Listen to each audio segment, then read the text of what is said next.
If you have a rickety old Adirondack chair that has seen better days, don't toss it. The difference a quick pressure washer makes to old wood is astounding. Now I'm checking over the entire chair's structure, screwing together any loose areas that need work. In some areas, I'm adding my own screws, and in others, I'm tightening any screws the chair is already assembled with. After verifying the plant pot I picked up fits inside the chair area, I'm placing it beside the chair seat, then deciding how many chair boards need to be removed. I'm about to pound out the seat boards with a hammer when I noticed more screws, so out comes the cordless drill to easily dismantle the seat. With the seat boards removed, I'm now positioning the planter into the seat area, determining if I want the planter to sit on the ground or slightly elevated. Choosing the elevated look, I'm now stacking some boards along the back of the chair, along with some of the original seat wood to dry fit an arrangement that will support the planter. I'm now using an orbital sander to give the chair a quick sand to remove any roughness caused from weather and from the pressure washer. Because I love how neutral the rustic wood looks, I'm choosing to leave the natural patina because of where I'm placing the chair. However, it could also be protected, stained, or even painted to any color of choice. The chair really takes on a larger presence than just a simple pot, giving you the look of a major garden feature to enjoy all summer long. And since the chair is so neutral, it will go with any flowers I choose to plant.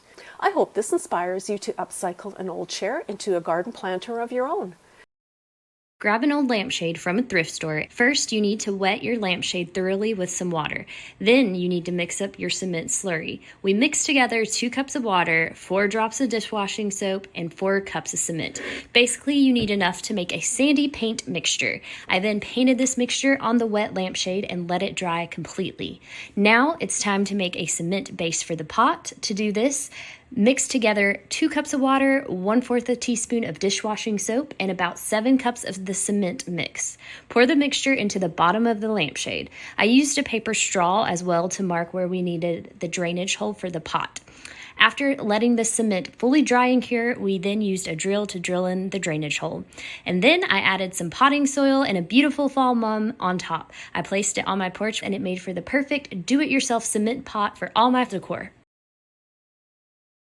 I found an old tire at a garage sale, and I knew I could make this into something fun for my backyard. So I started by cleaning it really well, getting all the dirt off, and then I spray painted it using this bright aqua color. It took a couple coats, and I only needed to paint the front and the sides. I left the inside bare and the back bare as well. So I grabbed a heavy-duty coated hook, and I screwed it to the side of a playhouse in our backyard. This is just a big blank wall, and I wanted to put something colorful on here. Once the hook was screwed into the wall, I just placed the tire on it. It's sturdy enough that it's going to hold the tire and it's going to keep it in place nice and secure. Then I added some soil and some colorful flowers.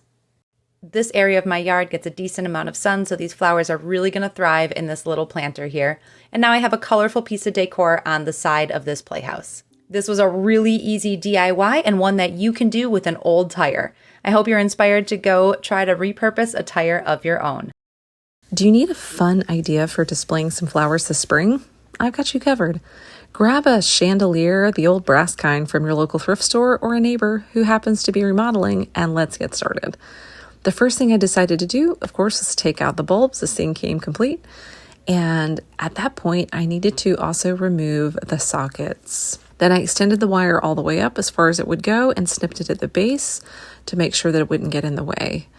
Then I went to the top of the chandelier where it would be hardwired into the ceiling and went ahead and removed that wiring as well. At this point, I need to adhere these discs back down. Construction adhesive is one of my favorite things, and I just use that at the bottom of each one and secure them back down and then let it sit overnight. It needs 24 hours to cure. And my terracotta pots sit perfectly on these screws that come out, or those bolts that come out, and so I wanted to also use that construction adhesive to apply these. So I put a little bit on the bottom. After that second curing, then it's outside to paint, and I chose this fun pink for the spring. I absolutely love it, and the whole thing gets painted 2 coats and then a few spots here and there because of the many different parts of the chandelier. I had to make sure I didn't miss anything. Then after that, I was able to take it out to the garden and put a little bit of potting soil in each, as well as a petunia of different colors. So some of these aren't blooming yet, but once they do, it's going to be amazing. Wipe off any of the excess soil, and if you happen to plant on a cardboard box like I did, you can just lift it up and put the soil right into your garden. I had this shepherd's hook on our side yard that used to hold a bird feeder, but is holding nothing now, and so I used that chain in order to hang it, and it was perfect, you guys. It adds such a fun bit of whimsy to our side yard over here by our apple tree and our lilies that are about to bloom, and I just love the bit of fun that it adds here. This weekend project starts with getting an old lamp out of the garbage, and then we're going to head down to Home Depot and we're going to grab us a basket. I've got 2 lamps I'm going to work with, but I've got to deconstruct this one with the light shade. The bulb, everything has to go, including the wire. We don't need that. So I'm going to cut that loose and get rid of all of the wire for it. Once I toss that away, it's time to get rid of the socket that holds the bulb. All of the hardware, again, must go. This one I'm going to deconstruct down to a smaller base. Also, what I'm going to do is make some epoxy, 2-part epoxy, and start putting it on one of the parts here because it was being held down by a bolt. Once I get that epoxy all the way around and set it back on the base, it's going to hold really firm in about an hour. I also going to go to that second lamp and I'm going to take that apart, cutting the wire and pulling all of it apart. We need that flat part right there. And then it's time to prime. When it comes time to priming, we want to make sure we do a little bit of paint at a time, and you only need 1 coat. This primer will run if you put too much on at a time. We're also going to do this to the smaller base. Again, smaller squirts on there and keeps it from getting any drips or runs. Once we let that dry, then we can go ahead and start painting. On the smaller base, I'm going to use a hammered look. This is great because you can put it on. I only need 1 coat because it's a good quality paint from Rust-Oleum and it's going to cover really nice. I'm going to make sure I get all the little grooves and nicks. That's why it's good to have a spray can. You can get all of that sprayed on there. And then on the taller lamp, I'm going to go ahead with this base and put some black paint on it. It is gloss, so it's going to be a little shinier, which is what the look I'm going for. Once I get all of that covered and maybe even a second coat, I'm going to go back to the epoxy, get it mixed up, and I'm going to set it on top of that flat base right there. Once I get it all covered, I'm going to set my planter right on top because it's got a flat part to it.